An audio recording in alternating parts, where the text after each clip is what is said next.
guys, so ngayon naman ang gagawin natin, pakukulaan ko yung pork belly tsaka yung crispy pata. So itong pork belly uulamin namin ngayon, lulutuin ko to.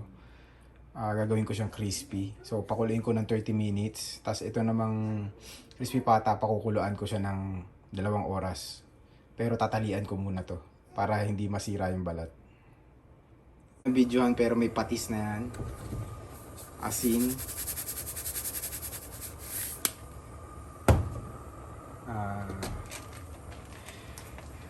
Paminta. Bigyan natin ng paminta.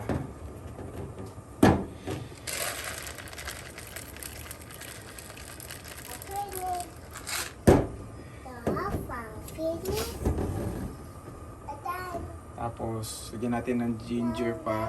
Tsaka ng... What? Done? Okay.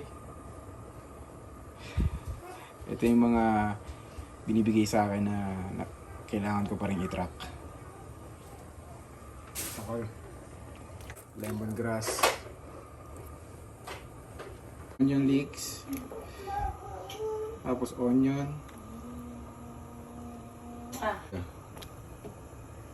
Yan natin konting bitchin. Ako ng laurel din pala to, nakalimutan ko sabihin. Pre, alisin nyo to. Kailangan nyo alisin to. Mga impurities. Diba? Habang kumukulo siya. Medium heat. Simmer lang yan. So 30 minutes nakalipas, kukunin na natin yung pork belly. So palalamigin natin. Tapos hihiwain natin sa maliliit na slices. Tapos i-air fry natin. Tapos babanatan na natin. Okay.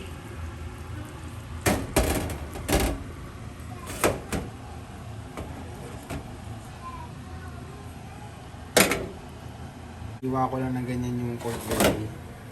Tapos aasinan ko lang.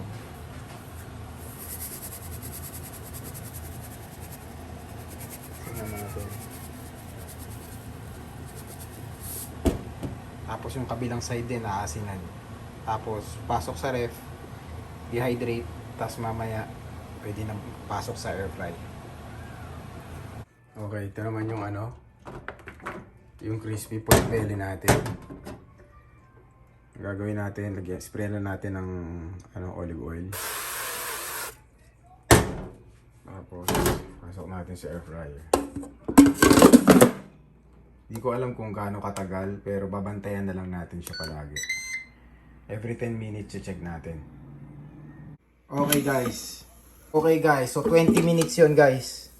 Na 390. Ayan o, perfect. Sobrang perfect. Tignan yun, natanggal na mantika kung gaano karami. Diba? So ang laki ng nasave kong calories, diba? Pinakuluan ko na tapos near fry ko, so ang laki na nasave kong calories.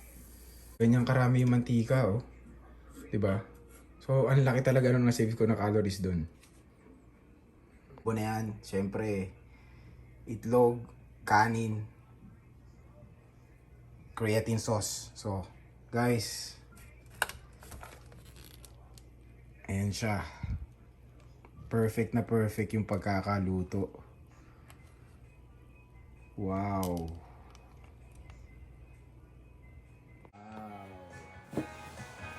Wow. Wow.